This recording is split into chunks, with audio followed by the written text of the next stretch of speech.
Welcome to the Supportive Housing Network's inaugural Mayoral Town Hall on New York. Here's Network Executive Director Laura Mashu. Welcome to A New New York, a mayoral town hall on supportive housing, the network's first ever mayoral candidate convening. Thank you so much for joining us this evening.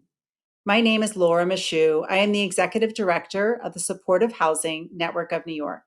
We are a 32-year-old statewide membership organization of over 200 nonprofits that run more than 50,000 units of supportive housing, 100 of whom, with 32,000 units, are in New York City. As you know, supportive housing is affordable housing with support services for those who have both experienced homelessness and cope with additional challenges, the majority of whom are people of color. As such, it is one of society's most powerful tools for repairing the harms of systemic racism, providing tenants with both respectful permanent homes as well as whatever supports they need to thrive in the community. Further, the offer of a dignified home and tenant-driven integrated services are a model of how the city should approach all poverty-ending interventions. With homelessness among single adults at an all-time high, we obviously need a great deal more, and as quickly as possible. An added benefit is that supportive housing creates jobs and improves communities, which is especially important as the city seeks to rebuild. But the mission-driven nonprofits who invented and run supportive housing are consistently underpaid for contracts and paid so late they have to borrow money to keep the lights on. And their workers, who are primarily women of color and whose salaries are controlled by governmental agencies, are similarly undervalued and underpaid, as are most in the human services sector. But tonight we look forward. The next mayor faces both huge challenges and opportunities on homelessness, on racial equity, on where, how, and for whom housing is built, and which New Yorkers get to make those decisions, and on how the city treats nonprofits and pays its workers. It is my pleasure to introduce our co-moderators this evening, Janaki Chadha, reporter, Politico New York, and Tierra Labrada, senior policy analyst at the network. Thank you again for joining us for this very important discussion. Thank you so much, Laura, for that welcome. We are really excited to bring this event to our supportive housing community, where staff and tenants can hear directly from candidates on issues that impact their jobs and their homes. I'd like to start by thanking our co-sponsors, Trinity Church Wall Street, Enterprise Community Partners, and the New York City chapter of the National Alliance of Social Workers. I also want to acknowledge our community members who worked with us really hard to pose some really important questions to the candidates. This town hall will be divided into 3 panels of 30 minutes each, with 2 candidates per panel. Our first panel will be Eric Adams and Catherine Garcia, second, Joycelyn Taylor and Sean Donovan, and finally, Andrew Yang and Scott Stringer. Unfortunately, we will not have time for live audience Q&A, but we do invite our community to respectfully share their thoughts and comments in the chat. Network staff will also be sharing important links and relevant information in the YouTube chat, so please be on the lookout for that. And finally, please follow us on Twitter and Instagram at The Network NY, and share your thoughts and comments with us on Twitter using the hashtag for this event, hashtag #ANewNY. Now I'm going to pass it along to my ever-patient co-moderator, Janaki, to get this show on the road. Thank you, Tierra. And thank you to everyone for tuning in. Thank you to the candidates for joining us this evening. I'm Janaki Chadha. I cover housing issues at Politico. I'm very happy to be here today. We're hoping to get through a lot of important questions, including a few video questions that will be coming from supportive housing tenants and staff members. So to start off, let me introduce the 2 candidates who will be with us for the first half hour of the event. We have Eric Adams, who is the current Brooklyn Borough President. He previously served as a state senator and a police captain in the NYPD. And we have Catherine Garcia, who served as sanitation commissioner under Mayor Bill de Blasio and wore a number of other hats in his administration, including emergency food czar during the height of COVID and interim chair of NHS. Thank you both for being here. Thank you. So before we start, I just want to give a brief overview of how this will go. So each of you will have a minute and a half to respond to each question, and we'll go back and forth on who goes first. Okay, so let's go to the first question. We'll start with Eric Adams. Okay, thank you. If you put it in gallery, you can see the timer. Yeah, we also will be timing everyone, so we'll let you know if you go over. Okay, first question. Supportive housing, which is deeply affordable housing with voluntary on-site social services, is an established model for addressing homelessness among New Yorkers who also struggle with additional challenges. Can you tell us how supportive housing fits into your larger policy plans and vision for the future of the city? Thank you for that, and thank you for hosting this event. And at the heart of it is many who have heard me on these forums talk about the dysfunctionality of our city, how we feed crises, and instead of going upstream, we continue to allow people to fall into despair, and then we have a downstream mindset of pulling them out of the river. And that is really speaks volume in the space of supportive housing. I believe, number one, when you allow people to have the wraparound services that they deserve, similar to what I witnessed taking place at Fountain House and others, and even when, how we're ensuring that people are not falling back into, number one, street homelessness or domestic violence situations or other parts of entities where they need some form of support in affordable housing. Supportive housing is crucial for me, and not only for those who transition out of a shelter setting but go into the supportive housing, that they receive the wraparound services they need to really stabilize their lives, give them everything from financial literacy, medical care, navigating the bureaucracy of government, mental health support, all of those issues that ensure that people will never have to go back into a shelter environment or lack the street living. Thank you. And now we'll go to Catherine Garcia. This is one of the fundamental examples of where we do things that are penny wise and pound foolish.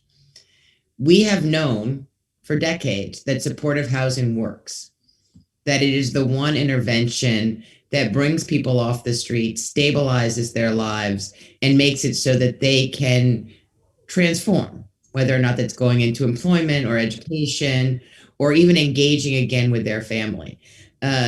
We have not made the investment here that we need to make, and that I have said I would make, that I would add additional 10,000 units of supportive housing. So instead of doing the thing we know that works, we have been busy building congregate shelters, leaving people on the street to fend for themselves. This is exactly the wrong approach to government, and why I will fundamentally change it. We need to make sure that we are doing the things that work long-term for the whole person.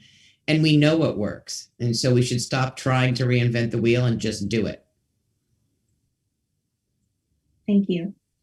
All right, so we'll go to the second question, and we'll start with Catherine Garcia for this one. So the current mayoral administration established the New York City 15-15 plan in 2015 to develop 15,000 units of supportive housing over 15 years.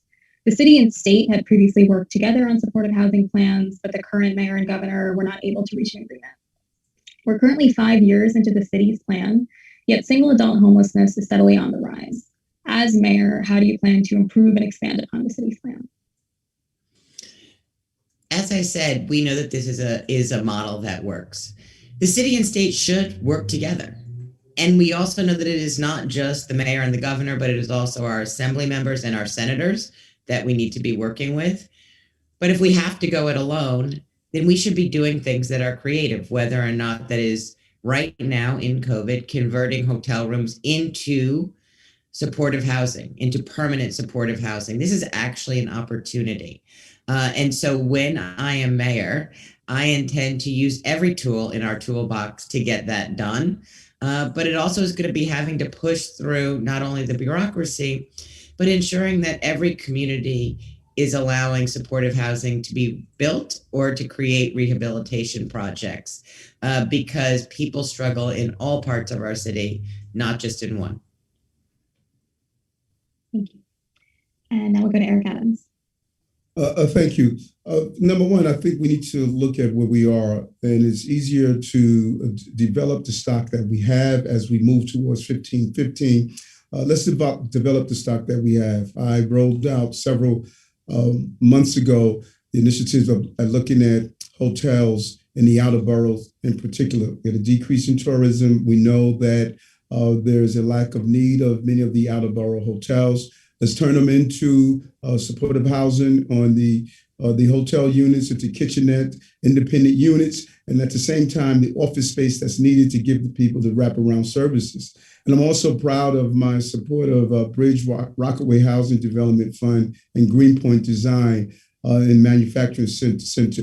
It is building supportive housing next to manufacturing sites, training people for the jobs that are available in those locations. That is the type of out-of-the-box creative thinking we need. And lastly, we have too many units of housing that are at 130 AMI that if we would just use those units that are not being filled because many people are going to a market rate at those numbers, we could use those units as supportive housing at the same time. So it's the combination of the scattered sites combining with the congregate sites, and I'm more in favor of the congregate sites as well.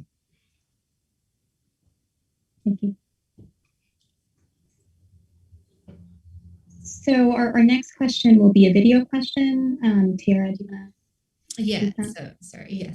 Supportive housing development really does rely on community and political buy-in. So our next question is going to be asked by one of our community members, Zoph, a resident at True Colors Residence, which is a project of Homeward NYC. Hi, my name is Zoflan Morano. I'm a non-binary trans person. My pronouns are he, him, or they, them. I've been in shelters and supportive housing for 4 years. It's clear the homeless system is flawed and inaccessible. That being said, many privileged communities are unjustifiably opposed to supportive housing. Any resistance to supportive housing is rooted in racism, classism, ableism, homophobia, and transphobia. As mayor, what will you do to ensure that our voices are heard? This first question will be posed to Eric Adams. I'm a big believer that in order to see what type of person or mayor... Hi, my name is Zoflan and I'm a big believer in order to see what type of mayor one would be, you should look at the type of person they have been throughout their entire lives. I have advocated and fought against any attempt not to allow affordable housing as well as supportive housing throughout this entire city. I've partnered with great men and women over in the Kensington area who adopted the individuals over in that area. I also fought against the attempt to stop on Bergen Street, CORE's supportive housing initiative. And as I indicated with the Bridge Project, we need to create real partnerships with the communities, sit down, explain exactly what is taking place there, have a real engagement, something that the city has failed to do far too often. And yes, there will be those NIMBYs, but we need to be clear about a housing issue is a citywide issue. And I am not going to back down based on those who don't believe everyone should have a right to housing. And that is something that I fought for, and I will continue to do so. Thank you. Catherine?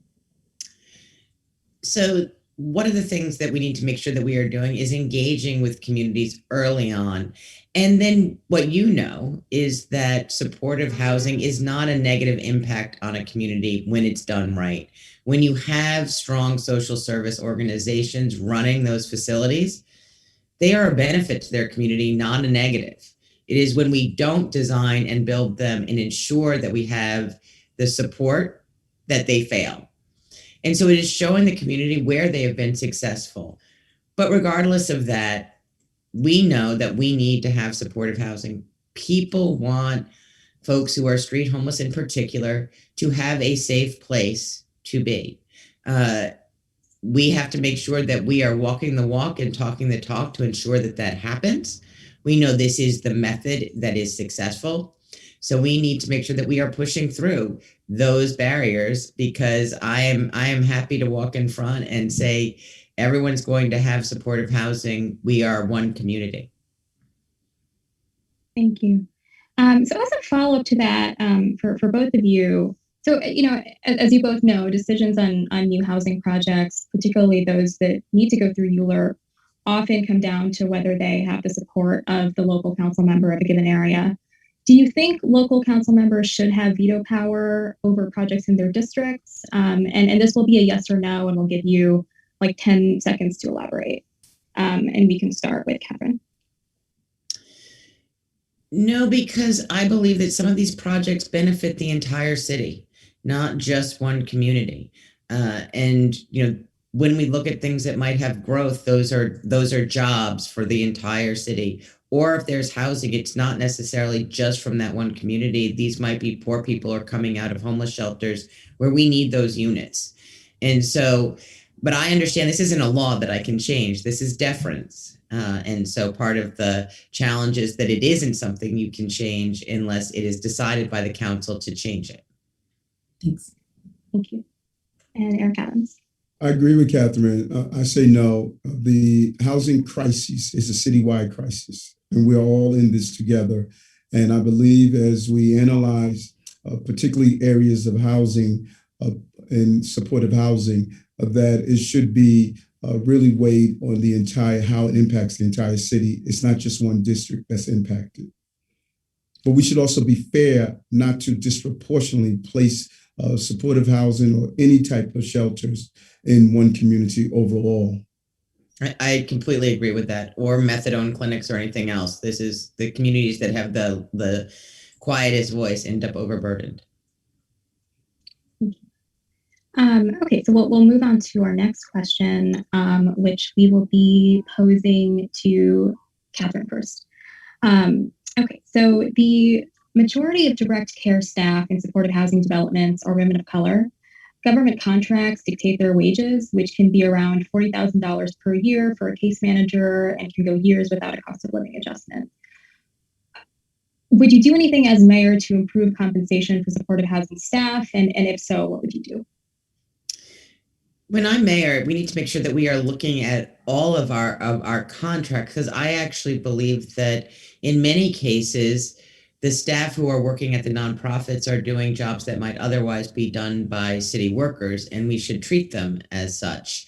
The other piece, and we may get to this, is I don't understand why you guys actually do work without having the contract in place. I have never run an agency where we did that, and was sort of surprised to find out this was normal in the nonprofit sector. But we need to be ensuring that everyone in the city is getting a middle-class job, that they are able to take care of their families, and that they're able to ensure that their children thrive. And you had to look at it by looking at what is in those contracts and what are the specifics and how are they matching up with the rest of our city workforce. And we'll go to Eric Adams. Yes, it is really insulting. And when you do an analysis, not only in the nonprofit sector, which I believe the pays should be equitable to the services throughout the city, but when you look at even in civil service, Black and brown women make up the non-uniform clerical staff. They're paid less. And I was proud as the agency that paid a woman 14% higher than the men in my agency after the now AG did a report as the councilwoman. And so I think as the mayor, I am going to commission a wage and benefit study across the human service sector to really ensure that nonprofit employees who are just primarily Black and brown are paid an equitable salary. And then we're going to have the city stop playing the games of making a deal of what they're going to pay, and then midway through the entire process or after delivering the services, it takes too long to pay and they switch up the contracts. And there should be a greater level of discretion on how to utilize some of the dollars that are allocated to our nonprofits. But yes, we're going to ensure an equitable pay scale. Thanks so much, Catherine. Thank you for bringing up the late contracting issue, and for you too, Eric. I'm curious then, as a follow-up, we can do 30 seconds for each of you.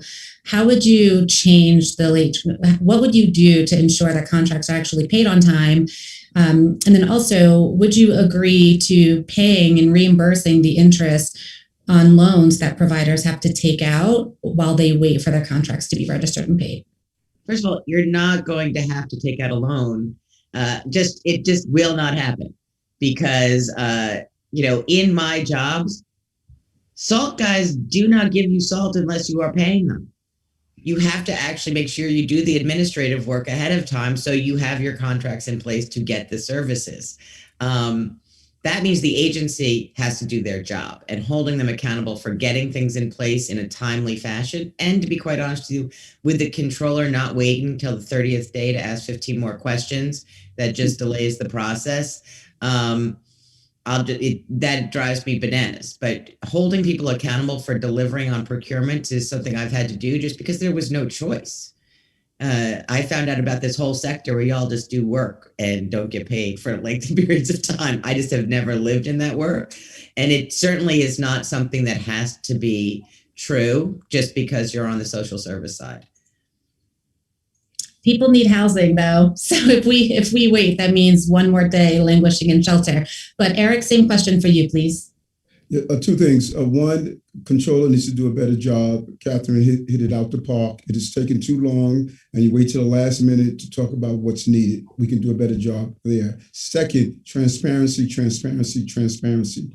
Part of what you hear often from me is that we need a transparent, real-time system where my efficiency czar is going to be looking at why it's taking too long to get the payments we need, net 15, net 30s, and they will respond immediately, bring that commissioner in and find out what is taking too long in your agency. This is unacceptable. Right now, no one is doing that. No one is watching the efficiency and the transparency, and I'm going to do that in real time.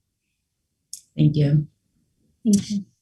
So Black and brown people living with mental health conditions are disproportionately impacted by police violence. Our next question is going to be a community question posed by Mary, who is a staff at Neighborhood Coalition for Shelter. Good evening, everyone. My name is Mary Clark. I work at a supportive housing program here in the Bronx, working with young adults 18 through 24. And this is my question. When our tenants experience mental health crises, we are hesitant to call the police. In the past, police presence have only intensified the situation. What are you going to do to fix this?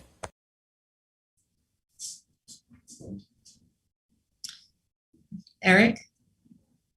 Thank you. I have responded to many calls when someone was in emotional crises during my time as a member of the police department. And I have witnessed how police officers can aggravate the situation. So I'm a big believer to have, for those non-life-threatening call, to have mental health professionals respond.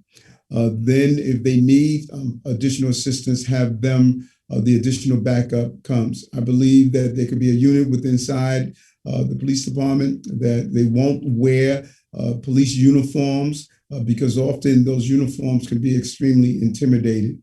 So the goal is to have law enforcement officers respond solely for the life-threatening situations. Someone is carrying a knife or a metal object or something like that. I believe if you use the right combination with trained professionals, you will clearly decrease the number of jobs that police officers or law enforcement have to respond to. But I'm always going to say that I don't want to put the person who's going through the crisis in danger, or the family members there, or the professionals who are responding. We have to put safety first. And I know how challenging some of these calls of services are, but the wrong person will aggravate the situation and not de-escalate it. Thank you. Yes, no, I really concur with what the borough president said. I believe that we need to make sure that mental health professionals are embedded with PD and that they are there to de-escalate the situation.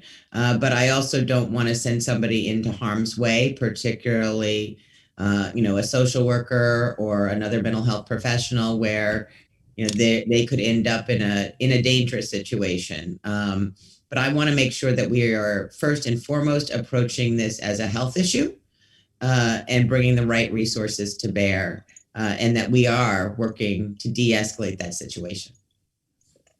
Thanks. Thank you. Okay, so go to our next question. So the Biden infrastructure plan includes $5 billion in a competitive grant program for localities to look at local zoning and land use regulations and make it easier to develop affordable housing. How would you envision using this funding if this goes forward? And we'll start with Catherine.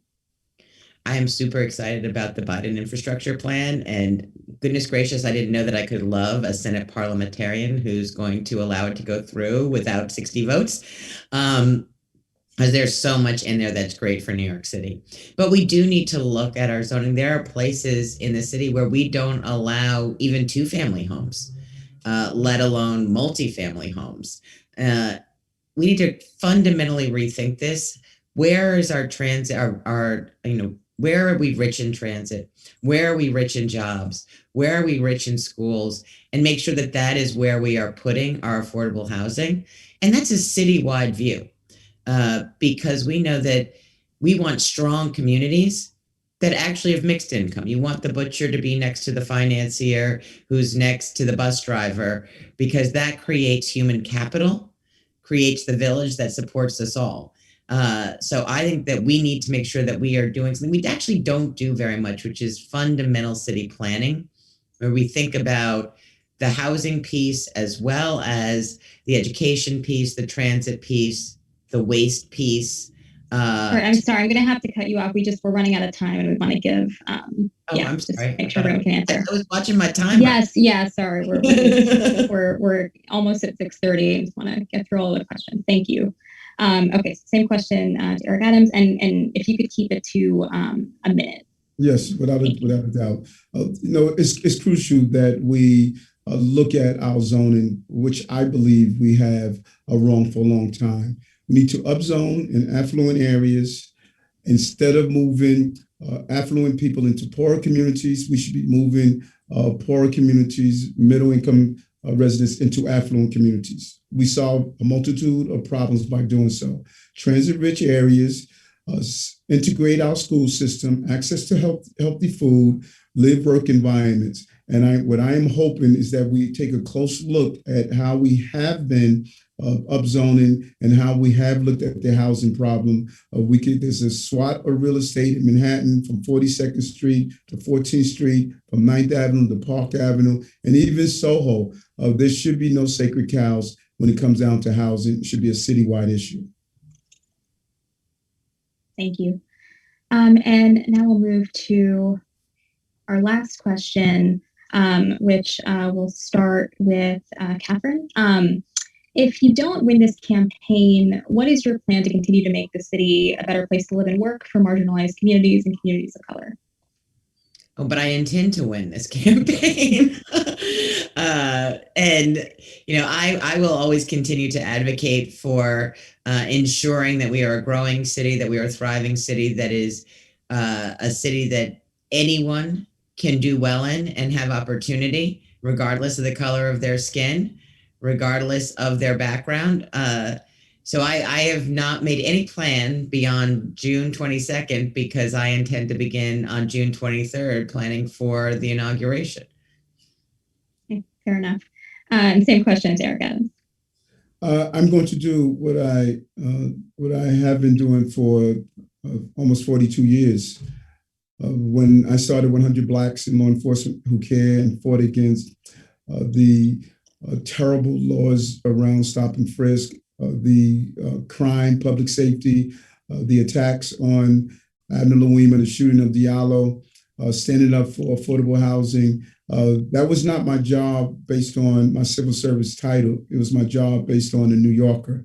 And so it doesn't matter what title hangs on my door. I'm going to continue to fight and stand up on behalf of New Yorkers because the lives that New Yorkers are living is the life that I live, and there by the grace of God go I. And so I'm going to continue to do what I have done for the last 42 years, and that's fight to make sure we can raise healthy children and families in a safe environment in the city. Thank you so much to both of you. Really sorry, but we're out of time. We appreciate you taking the time today to talk directly to our staff and tenants and to our community. We'll see you on the campaign trail. Thank you. Bye. Thank you. Bye. Take care.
Thank you for continuing to watch.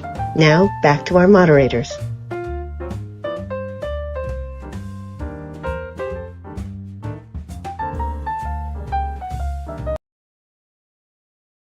Hi, everybody. Welcome to our second panel. We appreciate you continuing to stay in the Zoom where it happens. All right, Janaki, I'm going to pass it along to you. Thanks, Tierra. Hello again. Welcome, everyone. We have a bunch of questions to get through, including 2 video questions in this round from the supportive housing tenant and staff member. So let me introduce the candidates. We have Sean Donovan, who led the city's housing department under Mayor Michael Bloomberg and served as HUD Secretary and Budget Director for President Barack Obama. And we have Joycelyn Taylor, who is CEO and co-founder of Taylor Made, a general contracting firm, and a founding member of the NYC MWBE Alliance. Thank you both for being here. So just a quick, before we start, just a quick overview. Each candidate will have 1.5 minutes to respond to each question, and we'll go back and forth on who goes first. Okay, so let's go to the first question. We'll start with Sean Donovan. So supportive housing, which is deeply affordable housing with voluntary on-site social services, is an established model for addressing homelessness among New Yorkers who also struggle with additional challenges. Can you tell us how supportive housing fits into your larger policy plans and vision for the future of the city? Janaki, thanks so much for having me. It is so great to be with Shinny after all the years we spent together doing work. So thank you for having us here today. And supportive housing is absolutely central to the work I would do as mayor, but it's been absolutely central to my work over the last few decades. I think you all know that I began in public service because I saw exploding around me on our streets in New York, my neighbors, New Yorkers who were forced into homelessness. And I asked myself, how could it be in the wealthiest city, in the wealthiest country on earth, we allow our neighbors to sleep on our streets? And I started volunteering in a homeless shelter in college. I went to work at the National Coalition for the Homeless, and then came back to New York working for a nonprofit to start rebuilding the same neighborhoods I'd seen burning as a kid. So supportive housing is absolutely central to the work that I've done over decades. And it's absolutely central to my housing plan that is the most aggressive of any of the candidates in the race. I've committed specifically to building 2,000 new units of supportive housing a year. I've committed to the United for Housing pledge to commit $4 billion overall in supportive housing funding, in housing funding from the city capital budget. And there's no one who's in a better position, not only to commit city resources to supportive housing, but to actually go to work with Washington, D.C. to get the help we need from HUD and Congress. Thank you. And we'll go to Joycelyn Taylor. Same question. Thank you. And thank you so much for putting this forum together and having me here this evening. I truly appreciate it. You know, as someone who lives in one of the most gentrified boroughs that there is, Brooklyn, supportive housing is very important to me. If I went on Fulton Street right now on Franklin Avenue, I would see a number of people who are homeless on Fulton Street walking around, and we've become a society where that almost has become normal. And as mayor, I don't want to normalize that anymore. It's very important that we start to invest in different outcomes. Supporting in housing is critical because we know that people have needs that need to be addressed.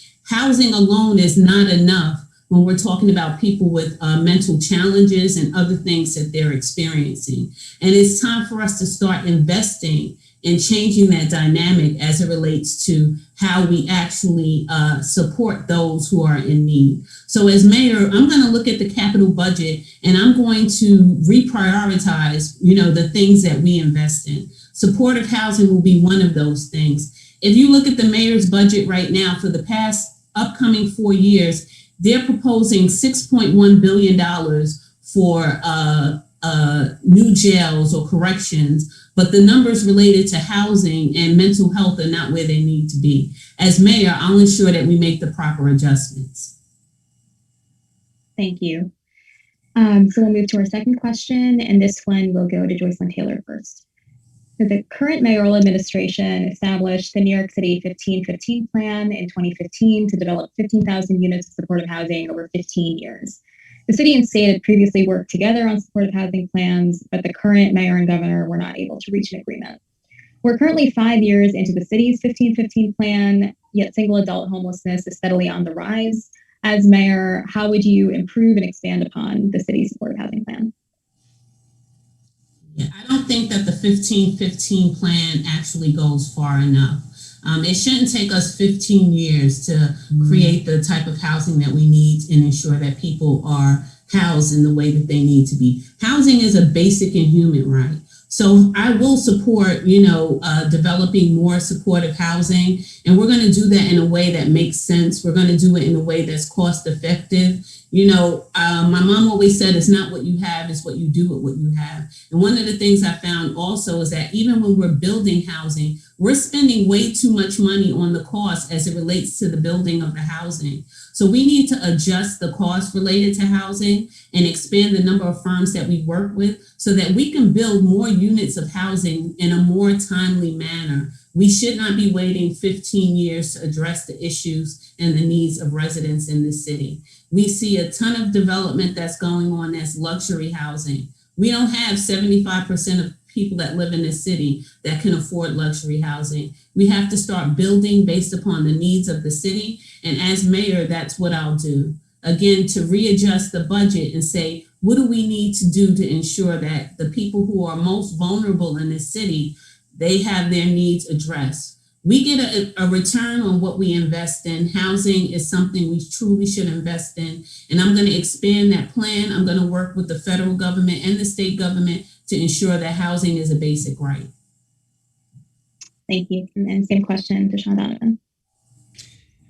So I said a moment ago that I would make the biggest commitment of any of the candidates to supportive housing, 2,000 units a year. And clearly that's going to take a significant infusion of city capital. But I also know that it's going to take help from the state government and the federal government as well. Just months after I started as HPD commissioner, I was able to work effectively with the state to create the New York 3 agreement. I've shown over and over again, unlike the de Blasio administration, that I can work effectively with Albany to bring the resources we need for the service funding. That's absolutely critical. And I would do that again. I've committed to getting to a New York 5 agreement as a key part of my supportive housing plan. But I also know that we have a huge opportunity, particularly with a $2 trillion jobs plan that includes over $200 billion for housing, to work effectively with President Biden, with Vice President Harris, with Secretary Fudge to ensure that we're getting federal investment into our supportive housing in ways that dramatically expand the opportunity. And we should remember the words that President Obama used to tell me all the time in moments of crisis. We cannot let a crisis go to waste. Think about the model at the Lucerne. We have the opportunity to take vacant hotels, vacant buildings around this city and turn them into supportive housing, to quickly transform a system that provides a right to shelter into a system that provides a right to housing. That is central to my plan, and that's what I would do as mayor. Thank you. Just a follow-up, you mentioned a fifth New York agreement. How do you see an agreement with the state? How would that work with the city's current plan? Would you keep the city's current plan and can continue it while negotiating a new agreement? Can you give us a little more detail on that? Well, look, I think the city needs to continue to invest. Just as I did with housing commissioner, when I came in, there was a 65,000 unit affordable housing plan under Mayor Bloomberg. I expanded it to 165,000 unit plan. So I absolutely believe that I would go to work immediately, negotiate as quickly as possible a New York 5 agreement, and then that would exceed the goals of the current plan and be able to get us more housing. It's also going to mean, what can we get from the federal government at this moment?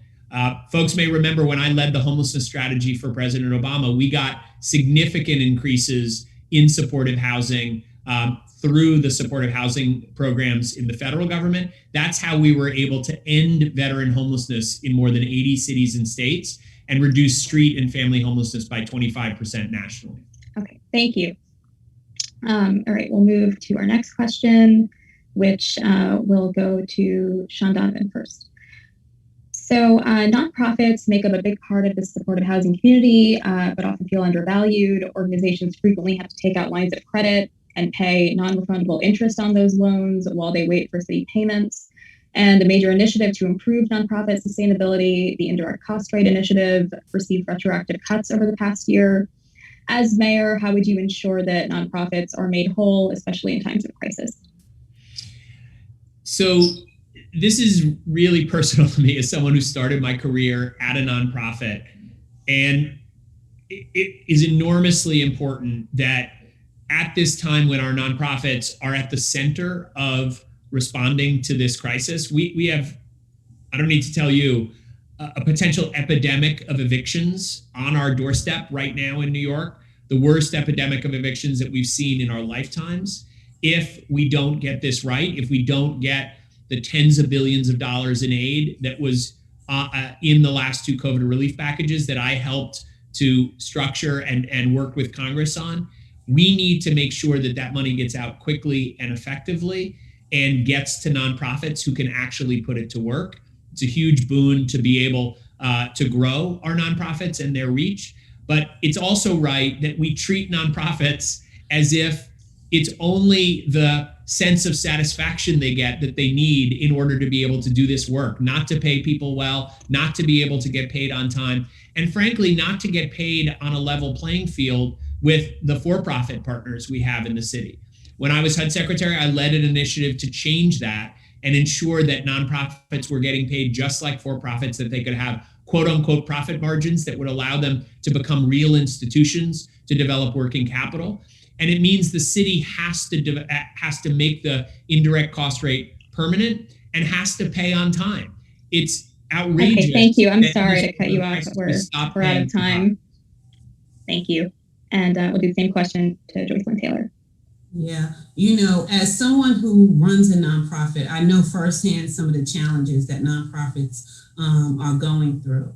And the way that the city currently operates with them, no business, whether viable or not, can be sustainable under this model.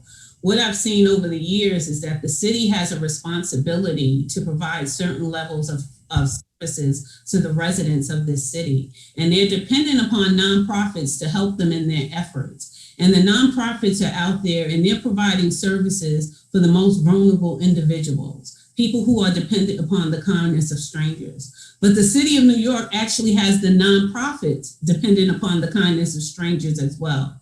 You know, as mayor, I want to change that process. Not only do I want to change the procurement, but I want us to develop a graduated deposit program so that we can ensure that the nonprofits are not taking a line of credit and utilizing their credit to get the work done that is really the responsibility of the city. But I also want to go to a model where we're not reimbursing nonprofits only dollar for dollar. Nonprofits should not have to operate in struggle mode. They are doing very critical work in this city. They should be valued and they should be appreciated. We talk about, you know, especially during this pandemic, how essential they are. Well, as mayor, I'm going to ensure that we show them the level of respect they deserve. Thank you. And we're going to do a quick follow-up to that. And we ask that you please answer with just a yes or no. Would you reimburse interest payments on loans that nonprofits have to take out when city payments are late? We'll start with Sean Donovan. Yes. And Joycelyn? Yes. Thank you. Thank you. We're going to move on to a community question now. The majority of the workforce in supportive housing are people of color, and most of them are women. Because of underfunding, staff turnover is a really big problem.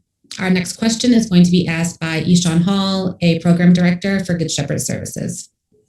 My name is Ishan Hall, and I oversee a youth supportive housing program in East Harlem that supports young adults between the ages of 18 and 24, operated by Good Shepherd Services. When COVID hit, we became first responders. Contract rates for nonprofit organizations and salaries for human service workers haven't been raised in years. I have seen firsthand the high turnover rates because staff leave to work for the city, where they get higher wages and better benefits. The human services sector is critical to New York City's recovery. What will you do within the first 100 days to begin investments in the human services sector? Thank you. We can start with Joycelyn for this. Yeah, within the first, it's sad that we even have to have this conversation, but within the first 100 days, we're going to review those rates and ensure that they provide a living wage for the residents of the city who are working here and providing these essential services. We can't just talk about how much we appreciate them. We have to show them that we value them by giving them a living wage. So we're going to review what the wages are. We're going to ensure that we make the proper increases. Listen, when it came to time to increase rents, we've seen the costs related to rents go up so significantly, and the wages just have not stayed in line with those costs. And if we want people to be able to live in this city and be able to be successful and be able to, have some sense of hope, then we have to do the right thing. So within the first 100 days, we're going to look at those contracts. We're going to look at those wages. We're going to ensure that they're appropriate, and we're going to make the necessary adjustments to ensure that everybody that's working with the city, whether it's through a nonprofit or directly with the city, is obtaining the appropriate wages so they can have a appropriate level of sustainable living in this city. Thank you. Sean Donovan? So this is a crucial issue, not just in supportive housing. And by the way, it's personal to me. My sister worked on a street team in New York and in supportive housing. This is also an issue in our early learning centers. We have a huge disparity between city-run pre-K and 3K versus community-run or family-run, with exactly the same issues of turnover and wages. So this is something we need to solve more broadly.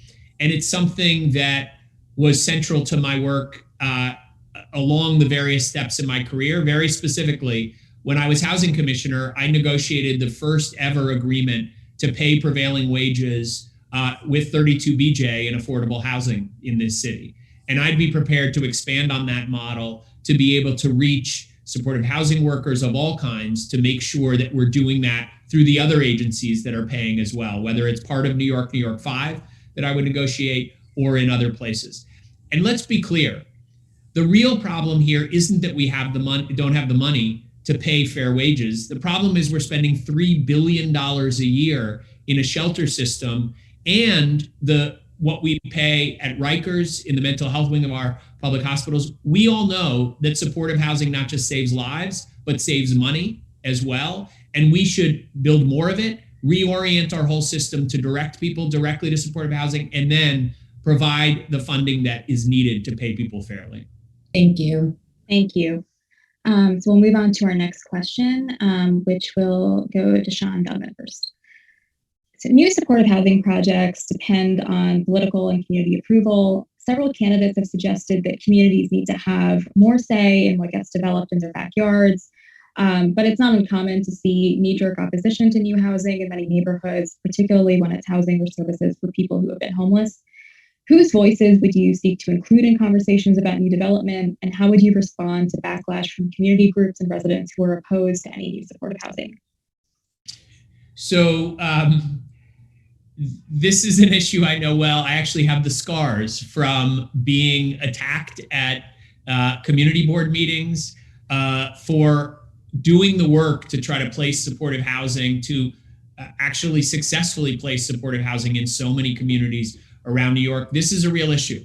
And I've proposed that we actually create a streamlined ULURP program for 100% supportive housing, to make sure that we're making it easier to create 100% affordable housing, including supportive housing.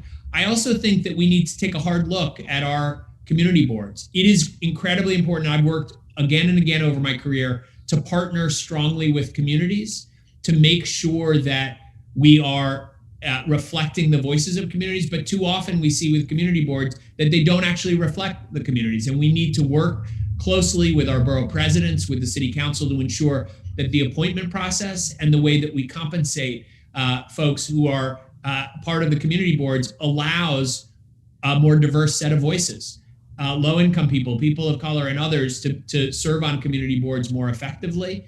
And I think that would also help in ensuring that the voices of those who are too often left behind are heard in the community boards as well. Thank you. And we'll go to Joycelyn Taylor.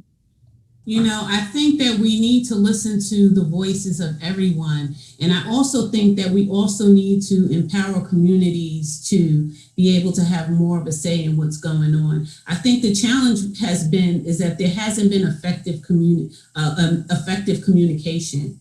There hasn't been enough inclusion, and people respond negatively to things that they don't understand. You know, when I think about the supportive housing that I want to build, I want to make sure that we have all of the resources that are there, that the community understands that these people are going to be they're going to be your neighbors. They're going to be part of the community, that it's going to be about bringing community together. One of the things that we've learned through this pandemic is that if we do not address these issues will show up at our doorsteps in ways that we might not like.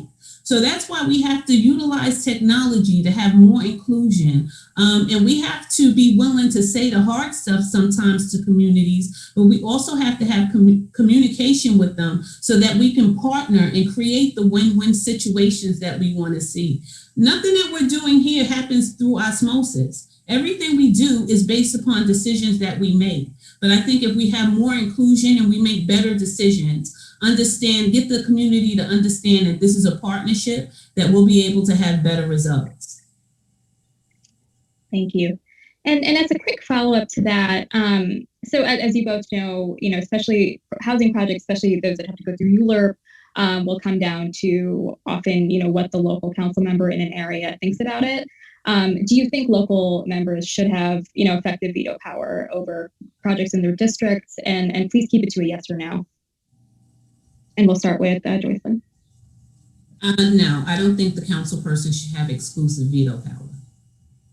Thank you. And Sean? I agree. I think we need to change that process in the ways that I proposed. Thank you. And our next question actually covers the ULURP process. So we want to know if, the land use process required for housing projects can, including the environmental work and outreach, can add years to the timeline for a supportive housing project. How would you address this as mayor? Would you do anything to streamline the process? And if so, to what extent would you streamline it? And we'll start with Chadha. So as I said a moment ago, I am proposing in my housing plan a streamlined approval process for 100% affordable housing, which obviously would cover the vast majority of what we do with supportive housing in the city. I think that is something that would allow us to move projects much more quickly, limit the kind of resistance that we get.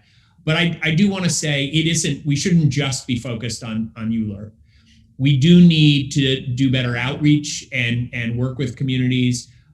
One of the things I did with Shinny when I was housing commissioner was put together an education process where we went out to communities, showed them the real data on what was happening. We also, frankly, need to make sure that we're ensuring an equal distribution of locations. Too often, supportive housing, drug treatment facilities, and others are put into communities of color. And I've proposed a citywide process that would become part of ULURP to ensure that we have a fair distribution of supportive housing and others across the city. And that I think would also ensure that we're getting a better process in place that cuts down on some of the resistance that we see. I joined the suit at the Lucerne as an expert witness because I fundamentally believe wealthy communities should not be able to stand up and say, we don't want homeless in our communities. Thank you. And we'll go to Joycelyn. Yeah, I definitely agree that we need to look at the process and make it more streamlined and efficient. We have to, and in some instances, we don't have to reinvent the wheel. We have to go back and look at past projects and identify what the bottlenecks were. We have to identify best practices and start to establish those and tweak those as we move forward. I think a huge part of the process is that lack of effective communication. But it should not be a process where, especially when we're talking about building housing for the most vulnerable, that it takes years and years and years just to get through the RFP and the ULURP process. That's just not acceptable. So we have to work towards establishing strict timelines and, guidelines as it relates to how long the process should take. We have to establish best practices. And these things need to become the norms. We need to create a new way of working within the city. The city has to become more efficient as it relates to how it goes through these processes so that we can see better results for the residents of the city. Thank you. Thank you so much. Our final question is going to come from our community member, Daniel Broom, who is a resident at a program operated by SUS, Services for the Underserved, and Breaking Ground. Greetings, I appreciate being heard today. My name is Daniel Broom. I reside in the Boston Remote Housing Complex, which is supported by Breaking Ground and SUS. I've been here for a period of 5 years. It's a change. My question that I wish to pose to you, if you don't win this election, what are your plans to continue to improve the betterment of our communities as far as making it marginal to work and live in the communities of color? Because your support and the diligence of other people to make this possible is urgently needed for people such as myself. I appreciate you. Thank you. So this question will be posed to Joycelyn, and Daniel's question is essentially, if you don't win this campaign, what are your plans to continue to work for marginalized communities to ensure that New York City is a place that is safe and welcoming for marginalized folks like himself? And, that's a very important question because we talk about disparity, we talk about equity all the time, but, our words and our actions need to start to match. And, just so that Daniel knows, even prior to now, my running for office, I've advocated on behalf of minority businesses. I've advocated upon behalf of, different residents in housing. Even at this moment, with me not even being in office, I wrote a letter to the president and the vice president, imploring them to use part of that $300 billion in that infrastructure plan to ensure that we address the housing needs of the residents of this city. And that is going to be something that I'm going to continue to do because I don't want my son and his son to inherit these conversations. We have the ability to change the dynamics to ensure that, we do better as it relates to the residents of the city. We talk all the time about knowing what the challenges are, what the issues are. We talk about times that we've, actually fixed certain things. It's time for us to start doing a lot less talking and a lot more doing. So I'll continue to do that in my efforts. Thank you so much. Sean Donovan, same question for you. So I do want to say first that I plan to win this race, and I believe I will win because New Yorkers want someone who's actually been on the front lines of solving the fundamental challenges of homelessness and housing, of hunger, and redeveloping our communities with jobs that benefit everyone. All of those are issues that I worked on, as I said, for 30 years, going back to volunteering in a homeless shelter in college. And you know what? I never imagined when I started doing that as a college student that we could believe that homelessness was a solvable problem. And it wasn't until supportive housing was invented right here in New York City that we knew we could solve homelessness. So that's the work that I've always done.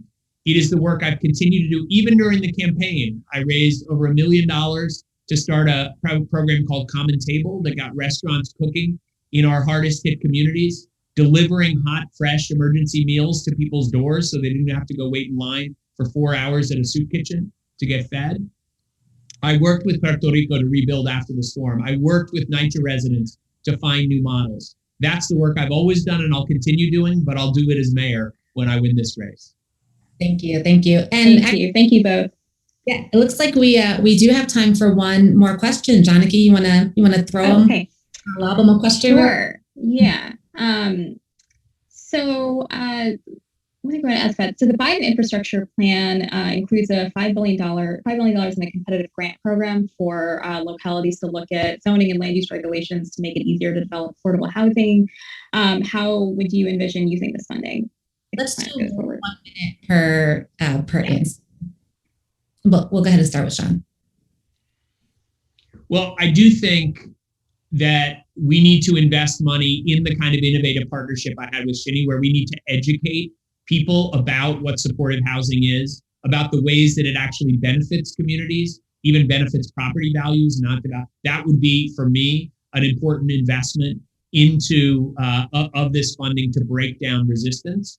But I also would look to implement with that funding many of the changes that I've proposed that include not only a streamlined ULURP for 100% affordable housing, but also things like citywide inclusionary zoning, changing our parking and accessory dwelling rules. There are many, many things that we could do citywide to ensure that we're making it much easier to develop affordable housing.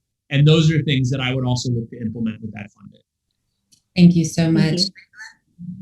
Yeah, when I hear about these opportunities to have additional funds, I always want to go right to actually using that money for the end results we want. If it was up to me, I would want to use that money to actually build housing, right? Because a lot of times we focus on studying so many things when we already know the answers. We've already done all of the, consultancy that we need to do. But, if the money is allocated for us to, as a grant for us to do research on, how affordable housing impacts various different communities, I want to make sure that we use it in a way that's, inclusive to the communities. I want to ensure that we use it in a way that works towards us streamlining and ensuring that we are able to build housing in the most efficient manner possible so that we can get this housing built and get people in homes. Stable housing creates stable communities. That's what we need. Thank you. Thank you so much. We're out of time. We really do appreciate you both taking the time to talk directly to our community. We'll see you on the campaign trail. Thank you guys so much. I appreciate it. Thanks. Tierra, thank you so much for all the work you do at Shinny. And it's been such a pleasure to be with you all again. So it's great to see you. Thank you for all you do for New York. Thank you. Bye. Bye.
Thank you for continuing to watch.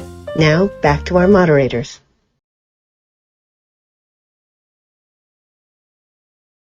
We are really excited for our final panel here. We have Andrew Yang, Scott Stringer. I'm going to pass it along to Janaki to get us started. Thanks, Tierra. Hello again to everyone. Welcome to our third round. We have a lot of different issues to cover, and we'll also be getting a video question in this round from a supportive housing tenant. So to start, let me introduce the candidates. We have Scott Stringer, who is the city controller. He previously served as Manhattan Borough president and as a state assembly member representing the Upper West Side. And we have Andrew Yang, who is a tech entrepreneur known for his 2020 presidential run, where his central policy proposal was a universal basic income. Thank you both for being here. So just before we start, I'm going to give a quick overview of how this will go. So you'll each, sorry. Yeah, I just want to make a connection. Before I ran for president, I started and ran a nonprofit for 6.5 years. The tech entrepreneur thing makes it sound like I was working at Amazon or something. Okay. Well, fair enough. So just to give a quick, so you'll each have 1.5 minutes to respond to each question, and then we'll go back and forth on who goes first. Okay, so we'll go to our first question. We'll start with Scott Stringer. Okay, so supportive housing, which is deeply affordable housing with voluntary on-site social services, is an established model for addressing homelessness among New Yorkers who also struggle with additional challenges. Can you tell us how supportive housing fits into your larger policy plans and vision for the future of the city? Well, first of all, let me thank you for giving me this opportunity, and it's good to be here with Andrew and so many of you who do such important work in the space of supportive housing. And for me, as I have developed my housing plan, should I become mayor, I recognize that we have a crisis where 500,000 people are one step away from homelessness in the city. That was pre-pandemic. And tonight, 60,000 people, half children, are going to sleep in the shelter system. And instead of focusing on bringing people into permanent supportive housing, the city government has focused on building shelters and building more housing for people who make over 150,000. I believe that we need to have a housing plan that addresses the low-income New Yorkers who need a roof over their head and the services that make their lives healthy and plentiful. I believe that we have to build 30,000 supportive housing units during my mayoral tape. And I have had a long history of working with supportive housing groups to make sure that services that we're providing are actually going to the people most in need. Thank you. And same question to Andrew Yang. Thank you. Thank you to everyone who's here. We need more supportive housing. And when you said that this is a proven model to address homelessness in New York City, I could not agree more. I think it's not just a proven model, it is the model. It just makes the most sense. You need deeply affordable housing that also has mental health services or substance abuse counseling resources, because a lot of the folks who are struggling on our streets right now need a bit more support. And when I've spoken to people who do this work in organizations like yours, they tell me that there's been a bottleneck of supportive housing development because the city and the state can't get on the same page. That unfortunately, right now, the mayor's relationship with Albany is not what it needs to be in order to make sure that we have a pipeline of supportive housing coming online. I agree with Scott that we need to be building thousands of units of supportive housing. I think that the underutilized hotels present an opportunity that when I've spoken to organizations who are studying this and working on it, they say that converting a hotel, if you relax some of the regulations around what constitutes an apartment or a dwelling, can provide housing units at half the cost and half the time. And that's the kind of opportunity we should pursue to get more supportive housing available as soon as possible. Thank you. And we'll go to our second question. We'll start with Andrew Yang for this one. So the current mayoral administration established the New York City 1515 plan in 2015 to develop 15,000 units of supportive housing over 15 years. The city and state had previously worked together on supportive housing plans, but the current mayor and governor were not able to reach an agreement. We're currently 5 years into the city's plan. Single adult homelessness is steadily on the rise. As mayor, how do you plan to improve and expand upon the city's plan? Well, I think I just mentioned that, yeah, the city and the state haven't been able to get on the same page, and the people of New York have suffered. I'm going to telegraph for you all my relationship with the next governor, and that's that my job is to deliver the people of New York City. You have no choice but to have a collaborative, productive relationship with the governor and with Albany. That's going to be my mission. And, this is going to sound like I'm copying the 15 and 15, but I'm committing to building 25,000 new deeply affordable units, inclusive, not exclusively, but inclusive of supportive housing units, because that is the scale of the mission that we should be undertaking. And you do need the state support, particularly for supportive housing developments. We need to get on the same page as legislators in Albany. To me, building those kind of relationships should be straightforward because the city's interests and the state's interests are aligned 9 times out of 10. The city is the economic center of the state. And to the extent that we need supportive housing to help drive a recovery, it should be something that we're able to work with Albany legislators on. To me, very straightforwardly, this has been a failure of the current administration. We can do a lot better. Thank you. And we'll go to Scott. Well, I certainly agree with Andrew's aspirations, and I, as mayor, would support New York 1515. But here's the problem. What we're seeing right now is we need a reset with Albany in order to make this happen. Mayor de Blasio said 15,000 units. Cuomo topped him at 20,000. It goes back and forth. And the truth is, pre-pandemic, the pace was way too slow. I do think we have to understand that the next mayor can't just go to Albany and say, I'm here, love me. The mayor has to come with a strategy. And part of my strategy is to model what the progressive state senators have done in this budget, where they have taken on the establishment to fight for New York City. Alessandro Biaggi, Jessica Ramos, Yuli New in the Assembly, all the progressive legislators that are supporting my mayoral candidacy, because we need to create and reset a relationship. So I walk into Albany with real allies on these issues, but I also walk in with something else, a very large and all-encompassing low-income housing plan that could be modeled for the kind of supportive housing that we need. And look, we just got $4 billion in additional revenue for the city, thanks to those lawmakers in Albany. And we have a $6.1 billion stimulus package. If we cannot drill down and meet the needs of people who are suffering, this is the mayoralty to do this. And I will do it because I have the skills and the experience with these relationships and with these programs. Thank you. And we have a follow-up for Andrew Yang. So would you continue the city's current plan or would you scrap it for something new?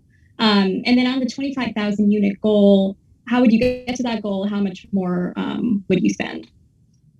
Oh, we've committed to not just restore this administration's commitment to affordable housing development, but to increase it. And I think we should have a new approach, a new plan. I would not continue the 15 in 15 because it hasn't met its goals. And I think one of the opportunities, as Scott said, is that we have a chance to go big during this time. So if you're looking at an ambitious goal like 25,000 new units over a 4-year time frame, you have to act fast. Right now, the big opportunities, as I said before, and you can just look around us, where you see hotels that are closed, that are 80 to 90% unutilized. You also have commercial office spaces, and 88% of commuters are not coming into the city right now. A lot of these office buildings will need to be repurposed. And I want to be clear, the vast majority of commercial office buildings are not suitable for housing conversions. They just don't make any practical sense because of the floor plan, the lack of plumbing. But some subset of them do make sense. And we have to seize upon that subset of commercial office buildings to try and reach this kind of goal of 25,000 units in this time frame. And I'm sorry, my timer stopped working, so I have no idea if I've gone over. Trying to be diligent. No worries. Well, that happened to anyone else? We'll move on. Well, we'll move on to our next question now. So this one will go to Scott Stringer first. So new supportive housing projects depend on political and community approval. Several candidates have suggested that communities need to have more say in what gets developed, but it's not uncommon to see knee-jerk opposition to new housing in many neighborhoods, particularly when it's housing or services for people who have been homeless. Whose voices would you seek to include in conversations about new development, and how would you respond to backlash from community groups and residents who are opposed to any new supportive housing? Well, I've had this experience for a large part of my career in government. As Manhattan Borough President, I had to work very hard to site homeless shelters and homeless facilities that provided critical services in communities. And for me, it started with the basic premise of let's go into the community, let's bring the provider in, let's go directly to answer the tough questions, let's have that back and forth, let's look to see ways that we can better incorporate real suggestions in coming up with an overall plan. This, to me, is always about making sure that we have dialogue. But where I end up, where I have always ended up, is making sure that the impacted people, the people who are suffering the most, are going to be able to have a roof over their heads with the supportive services they need. It is not easy to come into communities and get booed, and I have. It's not easy to come in and take the time to manage the success of a program, and I've done that too. I didn't just start this at the Lucerne. This is the work I've done all my life as an assemblyman, as borough president, because at the end of the day, the problem with government officials is they walk in and they don't understand how to actually get something accomplished. And the crisis right now of supportive housing and homelessness requires a strong mayor who has done this before, not someone who's going to learn on the job, because these are relationships and strategies that I've had great success with during my career. Thank you. And the same question to Andrew Yang. I love this question because this cuts to the substance of what happens with affordable housing and supportive housing, is that just about everyone's for it in the abstract, but then when there's a concrete site proposal in their neighborhood, they are much less excited about it. And the problem right now is that you have a system where certain people have very, very loud voices, and people are very concerned about running afoul of them. And then there are other people whose voices are nearly silent or muted.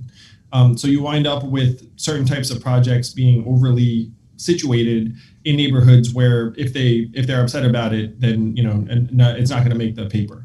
And part of this process is that there are situations where, frankly, there are a lot of folks who are able to say no to something. Like you have like an effective veto, particularly if it's a sort of project where a particular city council member that the project is cited in can have an effective veto, particularly if other city council members would want the same deference. So one of the prerogatives is to try and create more of like a citywide plan and say, look, like we should all be expected to contribute to solving some of the city's biggest problems, which definitely includes supportive and affordable housing and making sure that people have a roof over their head, not just in certain neighborhoods, but all around the city. Thank you. And you mentioned council member deference, and it sounds like you don't think that there should be a veto power in every case. So as a follow-up to Scott Stringer, do you think local council members should have effective veto power over projects in their districts? I don't. And as mayor, the council is going to have to come to terms with how better to respect local community needs, but also on critical housing needs, as Andrew mentioned, create a more of a citywide perspective. And while I think you have to create opportunity for people in communities to be part of the process, I do think that we can no longer create a NIMBYism that will hurt people in the city. So I think at the end of the day, no council preference, no veto power, But I do believe in consulting and working with communities because that's part of the success of a lot of these shelters and supportive housing initiatives. One of the things I find interesting is the very people who sometimes oppose some of these shelters, when they realize the benefit to the community and how helping people is so critical, we actually build community support, and we should do more of that. Thank you. And we'll move to our next question now. And this will go to, I've honestly lost track of the back and forth, so we'll give this one to Andrew Yang first. Okay, so nonprofits founded the supportive housing model and continue to be its backbone today, yet they wait longer on average than other city vendors for their contracts to be registered and paid. And many supportive housing providers carry multi-million-dollar lines of credit to bridge late payments from the city, and the interest they pay is not reimbursable. What will you do to ensure that the nonprofits the city relies on can in turn rely on the city?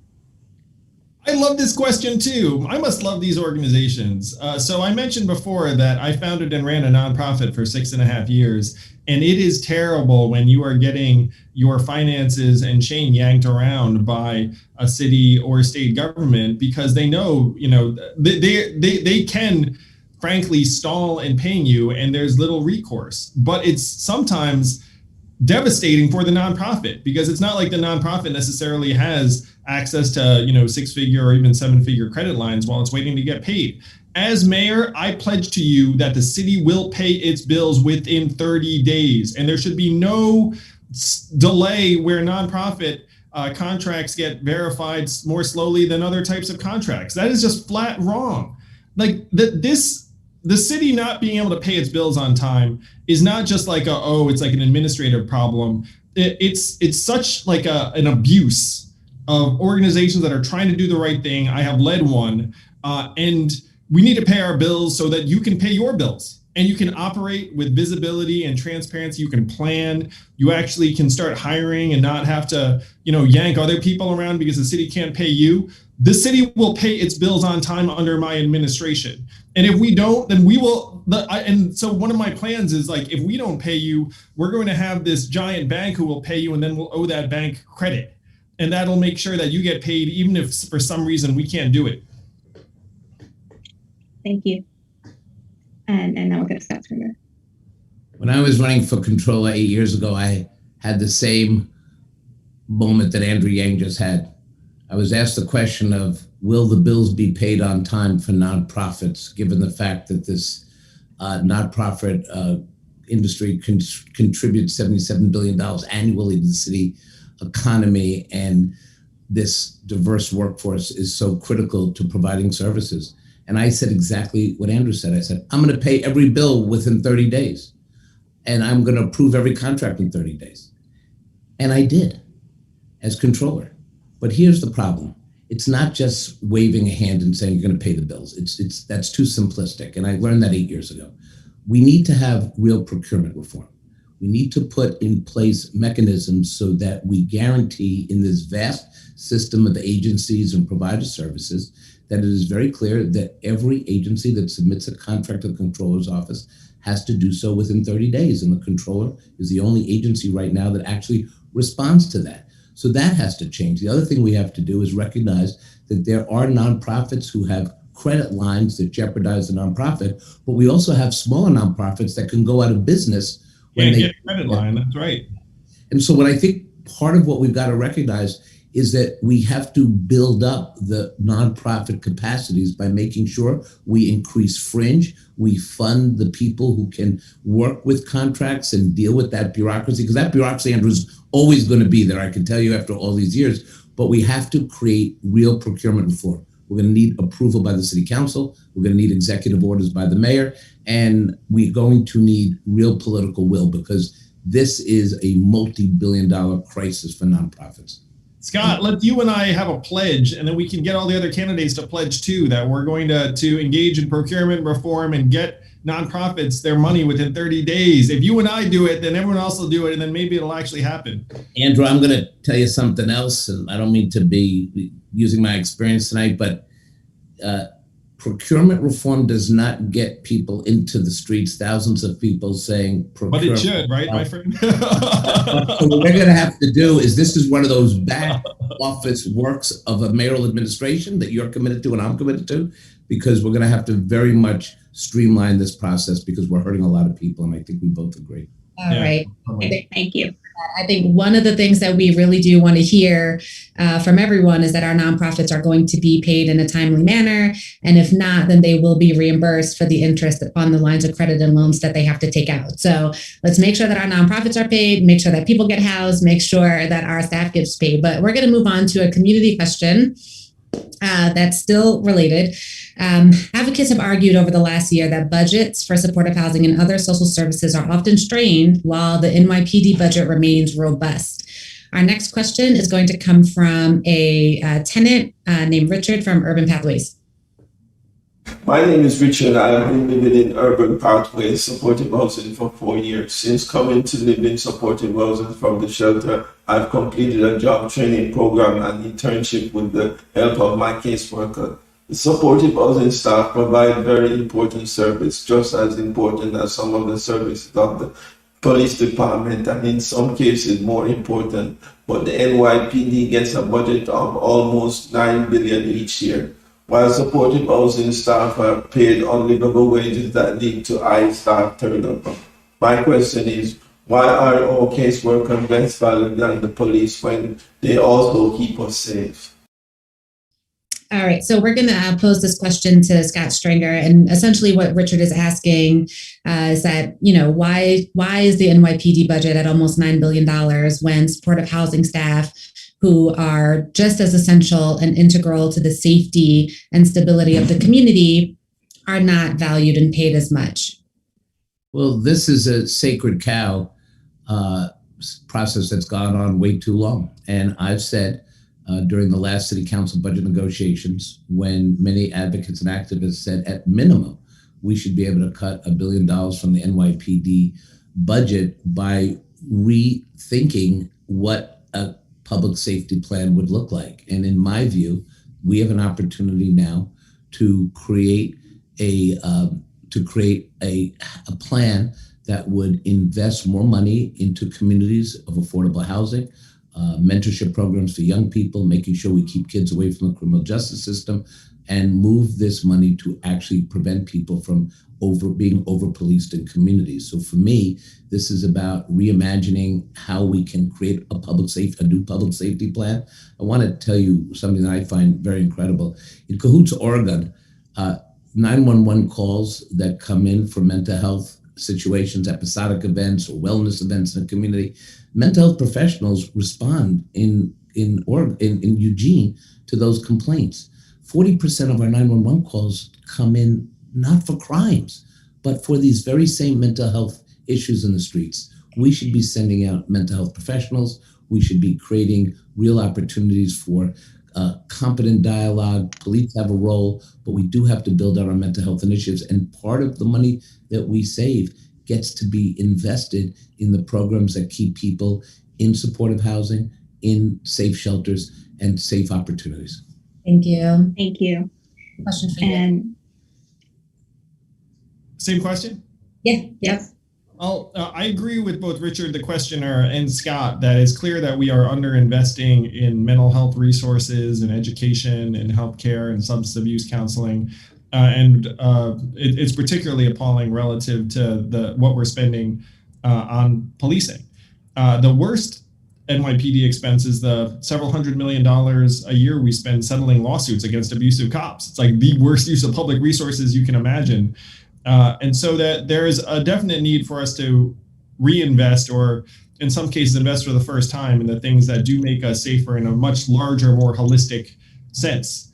One basic example, and I'm a public school parent, I think there are 3.5 times more security officers in New York City's schools than mental health workers, guidance counselors, social workers. So we're emphasizing the wrong things in terms of how we're conceptualizing safety, and we need to do a better job of investing in the things that actually would help, in some cases, even prevent some bad things from happening, but just in making people stronger, more whole, more healthy in a much bigger way. And supportive housing is a huge part of that. We're clearly underinvesting in supportive housing. The people that work within it should not be getting paid bottom dollar. Like we need to do better by them. Thank you so much. We are totally strapped for time, so we're at our last question here. There's a fear or a feeling that a lot of the folks who are running for mayor right now are doing it for their own political aspirations and not because they are invested in ensuring that New York City is a safe, livable place for the most marginalized communities. So my question to both of you, and we'll start with Andrew since we went to Scott the first time. If you don't win this campaign, what is your plan to continue or to make New York City a place that marginalized communities can feel safe and live and thrive in?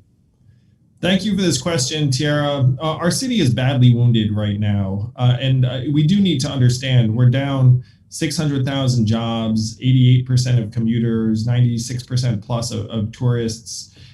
There's no guarantee our city comes back in the form that we want it to. And if our economy does not recover, if frankly we are not able to justify the premium that New York City has justified for decades, it's going to be very, very hard for us to care for people who are struggling in terms of homelessness, marginalized communities, people struggling with their mental health. So my job, number one, is to get our city back on its feet so we can improve our way of life in all sorts of ways. I have a very comprehensive anti-poverty platform, cash relief, People's Bank, get people basic financial services, certainly want to expand on supportive housing, but none of it is possible if New York City itself is not working. So I'm running for mayor because I think I can get our city working again. I think I can activate not just the public sector, but the philanthropic sector, the corporate sector, technology. I think we're going to need it all. But if I'm not the next mayor, then I'm going to do everything I can to help reignite New York's economy. However, the mayor, who's not me, decides to make use of me. But our city is really wounded right now, and we just need to do everything we can to help. Thank you so much. Scott, same question. I'll probably run for president. No, just kidding. I don't recommend it, Scott. You got a family just like I do. You don't see this very much. Exactly. Although sometimes I think running for mayor is equally as difficult. I have to say, just on the most personal level, I got married late in life. So I am at a point in my life where I'm raising a third grader and a second grader, Max and Miles. And,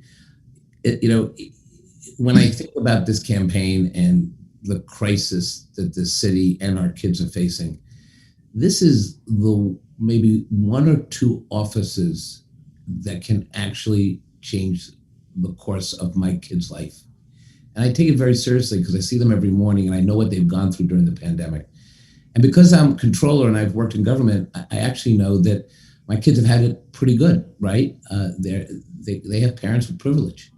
And I think for me, I really worry about the kids in public housing with no internet access, or the kids in homeless shelters who this administration has just ignored.